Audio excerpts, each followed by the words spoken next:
Julianna, right here.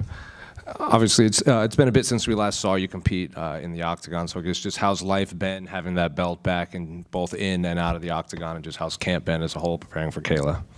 Everything is great. I feel good. I feel full of energy. I should be illegal to feel this good. I'm really looking forward to Saturday night. Camp was amazing, and we are firing on all cylinders. You know, it feels like the main event, obviously, Sean and Merab is a fight that everyone, they're excited for. But it feels like this co-main event has been what has been building this card. Especially, whenever you and Kayla are on screen together, it kind of just generates conversation and click. So have you felt like you specifically have been carrying the promotion for this fight card? And do you feel that your fight has kind of taken some of the spotlight away from the main event? No, I believe that when you work so hard, and I've been fighting for the promotion since 2013, when you work so hard to get to climb the mountain to UFC gold, and you're finally at the top of the heap, this is what comes with that territory. I have an opportunity, I have an obligation as a UFC champion to promote my fight and to get people interested in watching me fight. And these are the opportunities that I was fighting so hard for. So for me, it's something that comes very naturally for me, because this is what I've been building towards in my career my entire life. Obviously, a lot of people consider Amanda the greatest female fighter ever, but maybe she didn't do a lot of promotion. She didn't, talk the talk, as some would say. So given that you have a dance partner that does want to talk back to some extent, and her accolades and the interest she brings, do you feel like this is one of the more talked about women's title fights we've had in the UFC? Well, it's just good when you have somebody that can string a sentence together, that can speak the language, and that, is willing to banter back and forth with you. And so it's refreshing. It's refreshing. And obviously, even when she was in PFL, people have been asking for Kayla to, come to the UFC and fight for the title right away. A lot of people thought it'd maybe be Amanda. Some thought it would be you, but it is you. You're the one that gets to challenge Kayla Harrison in her first 5-round fight in the UFC. So I guess, what do you make of her as an opponent? And I guess just the interest from the fans and wanting to see her fight for the title for so long. I think that the UFC is the greatest promotion that there ever was, and they do a really good job of creating the best fights possible and making sure that the fans get what they want.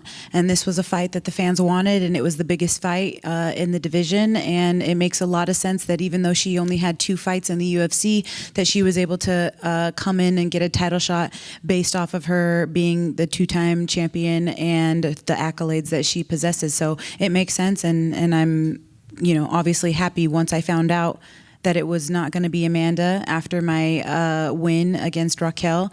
I moved on to the next greatest thing since sliced bread, and that was Kayla Harrison. So I welcomed the challenge. What was it like working with Max Snyder to prepare for Kayla?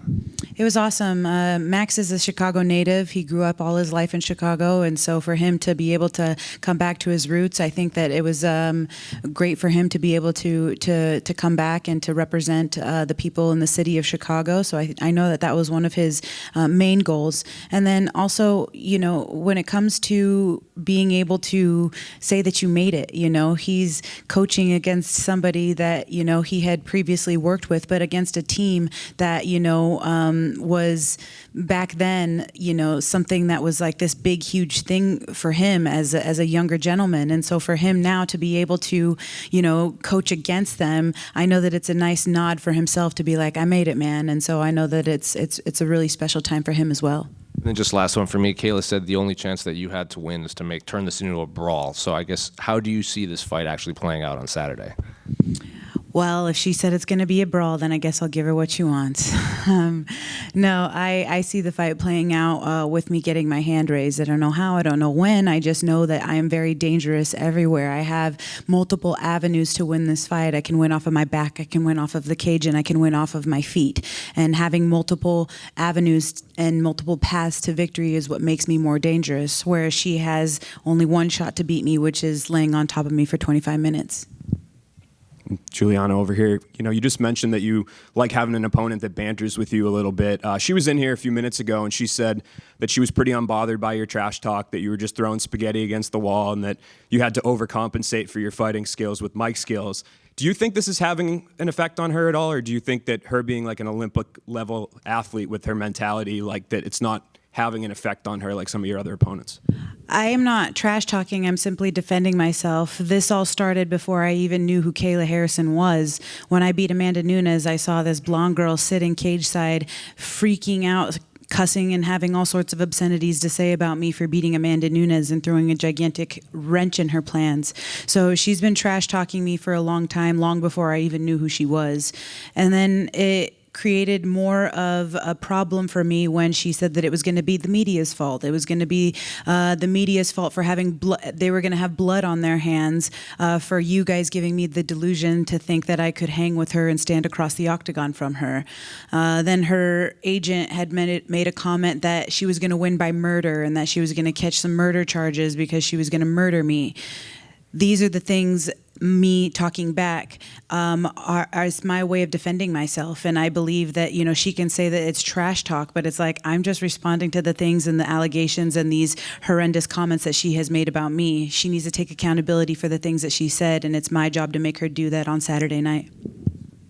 Julianna, over here, you're a two-time champ. You know how to bounce back. What advice did you give your teammate Bilal Muhammad after his loss at UFC 315? I didn't think Bilal lost. I watched that fight and I was like, yeah, we got it. And he won. And then when they called it for the other guy, you know, kudos to him. But I thought that Bilal won. So I didn't really give him any pep talk except for the fact that, I'm sorry, my brother, you got robbed. So. And on another note, one of the cool things you've done in your life is give a speech at your daughter's pep rally after winning the title again. How special is it to inspire people that young and have a belt for you and one for your daughter as well? I think the most special thing about that in general is the fact that I'm the first woman to give birth and win a world title. I'm the only woman to give birth and win a world title. I'm the only woman to give birth and win a title a second time after losing the belt and coming back and being able to get that gold a second time. So there's no other woman that can say that, and I can say that. And I think that being able to inspire my daughter, inspire a little boy or a little girl to pick up martial arts, doesn't have to be fighting, but anything, taekwondo, judo, wrestling, jiu-jitsu, boxing, whatever it may be. If I can inspire that next generation and get more eyes on the sport and get them to want to be able to believe that they can achieve anything that they want, then I've done my job as a champion. Julianna, right here. You got invited out to the New York Giants practice yesterday, even got your own jersey. As a massive Giants fan, I have to ask, how was that experience and how did that all come together? That was an incredible experience, one that I'll never forget. I am so grateful to the New York Giants. I am a massive football fan. Alex Spanos is a head strength and conditioning trainer at the Northwestern facility for the Wildcats, and I train there, you know, several days a week, going out to Evanston to get my strength and conditioning with the football team. And so to be able to go on with the New York Giants, of course, Russell Wilson was a longtime staple of the Seattle Seahawks, and I'm born and raised in Washington, so I was super stoked to meet him. Jameis Winston and I are both sponsored by Guaranteed Rate, and so we're in the same family there with the same sponsor. So to meet these guys and to get to see their practice and to see how excited they were, I know that I'm looking at them the same way that they're looking at me, and that's in awe of what they do. I am one single fighter, but watching them out there together, it felt like, you know, 200 fighters all on one field, and you know they have to fight for every inch and every yard, and I know that they know what it takes in order to get locked inside that octagon, because they got to put it all on the field, you know, when they're in season and when they're practicing. So, you know, fighting is very brutal. Football is also very brutal. You know, two trains coming head to head on a train collision is not easy to do. And, you know, much like fighting, it's very similar in that sense where you're having to fight for every inch. And so I love NFL football. I love football in general, or excuse me, all sports. So to be able to go out there, it was a very special time and an unforgettable experience. Is Jameis Winston as funny as he seems in person? Yeah, he really is. He was hilarious. He had me cracking up. He's very funny.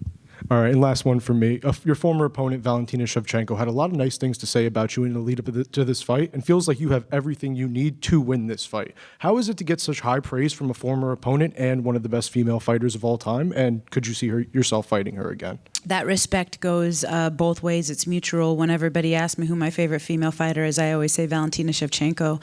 I am in awe. I'm enamored with her fighting style. I'm in awe of her as a fighter. I think that she is awesome. She can speak like 20 different languages. She can dance like nobody's business. She can fight her ass off. Like I'm a fan, and to hear her say that was very nice. Here, Julianna over here. Julianna, you've been really vocal about your confidence going into this fight. What gives you that strong belief that you're going to come up on top?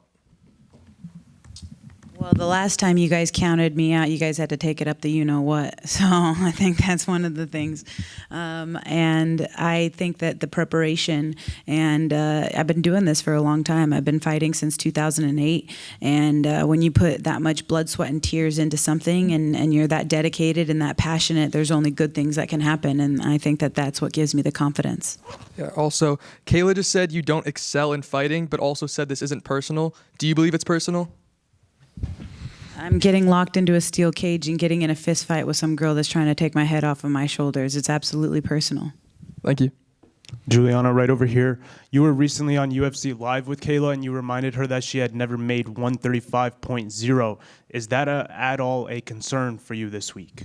It's not a concern. I know that she's going to make weight. She's a professional, and she's going to come in at 135.0 come hell or high water. With that being said, this is going to be her first test at 135 pounds for 5 rounds. That's 25 minutes of fighting. So I think that's going to be more of the concern. And also on that episode, you had mentioned some of the lack of respect that you feel like you get. Do you think a victory over Kayla Harrison, given the way that people see her right now, do you think that would earn you a lot of the respect that you feel like is missing?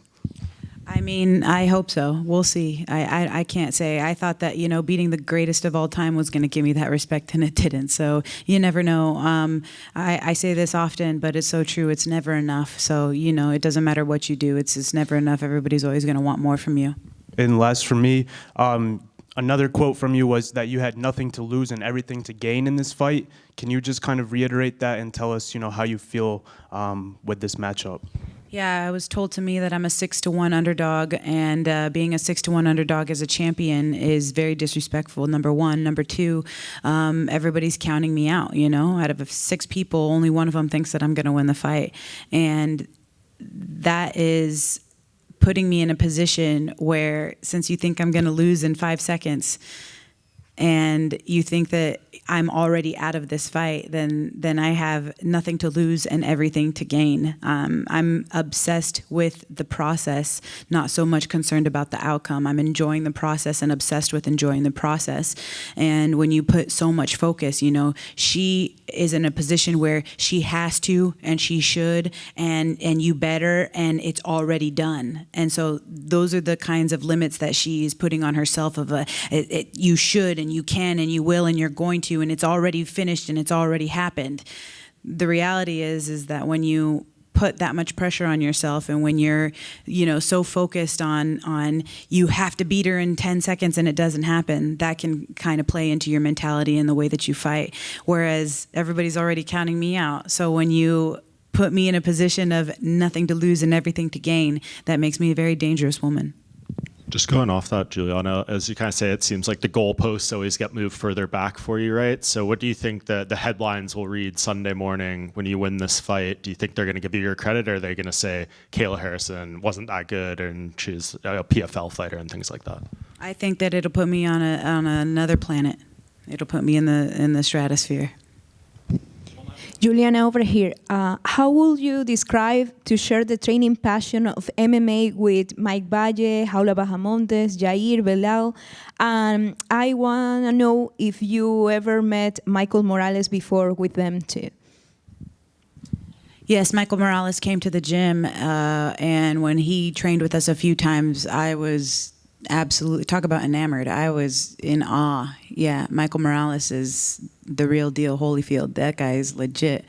And yes, Mike Valle is one of my coaches, and I was the first to bring a title to his gym. And I am very proud to come from a small, tight-knit community in Chicago, and being able to be training partners with, Bilal and Bahamondes. It's a special thing that we got going on, and I'm really grateful for having such a tight-knit team. We help each other, we support each other, we love each other, and I think that that's a very important thing to have around you. Were you impressed with Michael's performance in UFC Vegas, or not really? Because you already met him before. No, I said it. I told my trainer, I told my jiu-jitsu coach, I said, I don't bet. I don't know anything about betting. I'm not a big better. But if I was, I would bet the house on this kid, because I guarantee you he's going to win. And so he won, and I was like, told ya. So, yeah, no, I wasn't surprised at all. It was very impressive. Thank you so much, and good luck. Thank you so much.